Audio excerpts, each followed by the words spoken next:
भाई मैंने जय जगन्नाथ। आज आम डिस्कस करवा साइंस रो गोटे टॉपिक विद्युत। आम समस्ते जानिचे प्रतिरोध विषय बा रेजिस्टेंस विषय। यार यूनिट बा एकक होची ओम। तो साइंटिस्ट माने जो एकक बाहर कले आम से पर जानिया को पाइले जे आम बाल्टीर से हैंडल बोली। तापरे सीरीज कनेक्शन पैरेलल कनेक्शन माने पंक्ति संजोग बा समांतर संजोग। आम समस्ते रेलवे स्टेशन जाइचे। मुझे ये कहबे जे आपण मैंने तो रेलवे स्टेशन देखी नथिबे ताने प्रबल कमेंट आसो मुझे संभाली पारिनी। आम समस्ते रेलवे स्टेशन देखीचे है। तो बड़ रेलवे स्टेशन मानक कौन हुए ना गोटे सीधा लाइन जाइथिबो आ गोटे साइड लाइन आसता है जोटार कि प्लाटफर्म रे गाड़ी रही। तो यहीटा हूँ पैरेलल कनेक्शन माने बड़ स्टेशन मानक सीधा गोटे लाइन जाइथिबो आ गोटे साइड लाइन आसथिबो प्लाटफर्म रे गाड़ी रही। जदि मेन लाइन केतेबेले खराब हो गला ताहले आमे साइड लाइन रो भी गाड़ी जाई परिबो। किंतु छोटो स्टेशन माने छोटो हॉल्ट मानकरे सेटा कौन होता है ना साइड लाइन न थाए सीधा ही गोटे लाइन पड़िथिबो जोटा जदि डैमेज हो गला ताले ए पटे देकी गाड़ी चलाचल टोटाल बंद हो जिवो। तो सेमतिया किछि इलेक्ट्रिक रे भी मध्य जदि दीटा लाइन अच्छी ताले करेंट दीटा लाइन ले पास होबो। जदि गोटे लाइन खराब हो गला आ गोटे लाइन ले जाई परिबो। किंतु जदि गोटे लाइन अच्छी सेटा हबो हमर पंक्ति संजोग। से गोटे लाइन जदि कौटी डिस्कनेक्ट हो गला ताले करेंट से जाई परिबो नाही।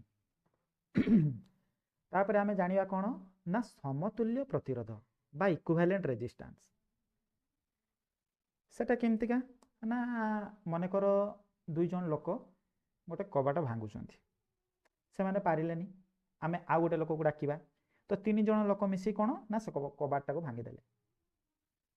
तो वर्तमान आमे सेमान को न डाकी डाकिबा इंस्पेक्टर दया को।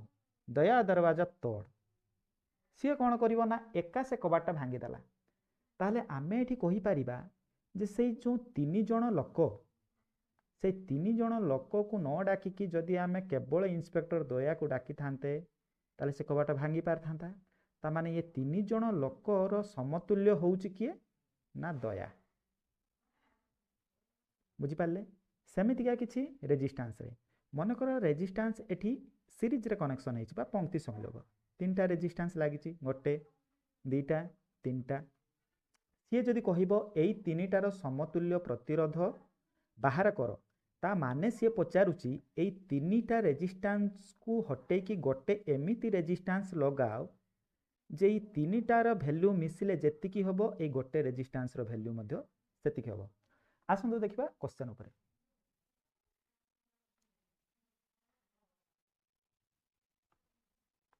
अच्छा हो ता पूर्व आमे टिके बुझी जिबा पंक्ति संजोग रे रेजिस्टेंस।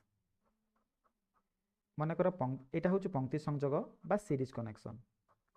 एथिरे रेजिस्टेंस गुडा कोन हेता है मन कर प्रथम रेजिस्टेंस जो 1 ओम 2 ओम 2 ओम 1 ओम एथिरे कोन रेजिस्टेंस गुडा मिसी जिवो आमे मिसई दबा 1 जुक्त 2 जुक्त 2 जुक्त 1 समान केते हे गला 6 ओम। बुझी पाले पंक्ति संजोग रे रेजिस्टेंस सब मिसी जिवो जेमति या कि मन कर आउ गोटे हला एटा होचु 6 ओम एटा हला 4 ओम। तो जदि पचारिबो जे ए आउ बी भितरे समतुल्य प्रतिरोध केते बा इक्विवेलेंट रेजिस्टेंस केते आमे 6 जुक्त 4 को मिसई पारिबा कहि पारिबा 10 ओम बोली। एटा पंक्ति संजोग रे आमे डायरेक्ट सब मिसई पारिबा। किंतु जदि कहि देला समांतर संजोग हेले तार सूत्र पड़िबो। मु बही सूत्र ऊपर जाउनी मु शॉर्टकट ट्रिक दउची एठी जिमति या कि ए आउ बी भीतर जदि समतुल्य प्रतिरोध एटी बाहर करिया पई कहिची ऊपर लागिची 3 ओम तळे लागिची 6 ओम। एठी आपण कोन करिवे ना तार सूत्र होउचु 3 गुणन 6 विभक्त 3 प्लस 6 जे केते बाहरला 18 बाय 9 समान 2 ओम। बुझी पाले समांतर संजोग रे जतरा भी रेजिस्टेंस लागि थाउ एठी तीनटा लागिची एठी मात्र दुईटा ब्रांच अछि हैला। जदि तीनटा ब्रांच अछि सेटा मु नेक्स्ट पार्ट रे कहबी जे तीनटा ब्रांच थिले चारटा ब्रांच थिले केमतिया काढिबे सब शॉर्ट ट्रिक रे बाहरिबो। किंतु एठी मात्र दुईटा ब्रांच लागिची तो 3 गुणन 6 बाय 3 प्लस 6 सेमतिका एठी 1.5 ओम अच्छी एठी 3 ओम अच्छी ताले आमे कौन करिबा ना 1.5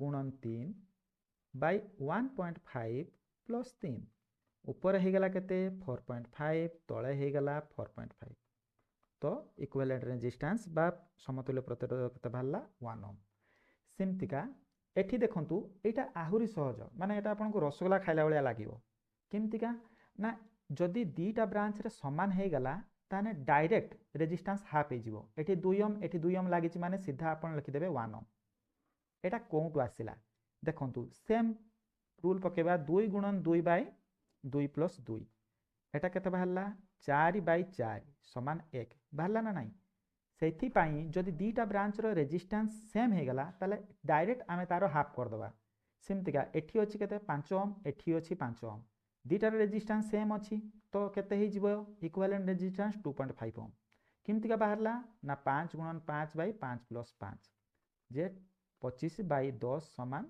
2.5 ओम बुझ पारले जदि दीटा ब्रांच रे रेजिस्टेंस सेम हे गला ताले ता इक्विवेलेंट रेजिस्टेंस बा समतुल्य प्रतिरोध डायरेक्ट तार हाफ हे जिवो चलते देखिबा मिक्स सर्किट एथरे कोन ना आमर किछि पंक्ति संयोग भी अछि किछि समांतर संयोग भी अछि बुझि पारछंती तो एठी जो 2 ओम एठी 2 ओम लागिला ताले एई ब्रांच तार हम इक्विवेलेंट रेजिस्टेंस हम केते बाहर करि परिबा एटा रहिला 1 ओम एई ब्रांच पाई इक्विवेलेंट रे हम रेजिस्टेंस एठी लगे परिबा 1 ओम एईटा एठी जो थिला 2 ओम एठी 2 ओम समांतर रे जोटा थिला आमे ता पाई गोटे ए दुईटा मिसी की जेति की दउतला एबे एई गोटे ही तार वैल्यू दउची माने आमे एई ब्रांच तार आमे समतुल्य प्रतिरोध काढी देले केते बाहरला ना 1 ओम वर्तमान दुईटा देखंतु पंक्ति संयोग होईची तो आर रेजिस्टेंस बाहरिबो 2 ओम सेमतिका देखंतु एटा एउटु एति की होउचु पंक्ति संयोग बुझि पाले एउटु एति की होउचु पंक्ति संयोग तो पंक्ति संयोग माने सीरीज कनेक्शन ताने एई पंक्ति संयोग रे आमे एटा केते करि परिबा 4 करि परिबा तो आमे एटा कर देले 4 ओम वर्तमान एईटा इम्तिया किछि हे जिवो एठी रहिला ऊपर 4 ओम तळे रहिबो 4 ओम तापरे एठी पुनी सीरीज रे लागिला 3 ओम बुझि पारले ताने वर्तमान एई क्वेश्चन ता एई भलिया हे गला तापरे देखंतु एई दुईटा एठी 4 ओम एठी 4 ओम एटा होचु पैरेलल कनेक्शन बा समांतर संयोग तो एई दुईटा रे इक्विवेलेंट केते बाहरिबो 4 4 अछि माने एटा हे जिवो 2 ओम एठी 3 ओम प्रथम रु थिला ताने ए जो 2 ओम ता बाहरिला एटा होचु आर इक्विवेलेंट बुझि पारले 4 4 अछि माने हमर हे गला 2 ओम ए 2 ओम सातरे ए 3 ओम कोन ना पंक्ति संयोग ताले 5 ओम होउची आंसर आ ऊपर आउट के हायर वर्जन अछि जोटा कि आपन मान को बहुत भल लागिवो सेटा हमें नेक्स्ट टॉपिक रे डिस्कस करियो।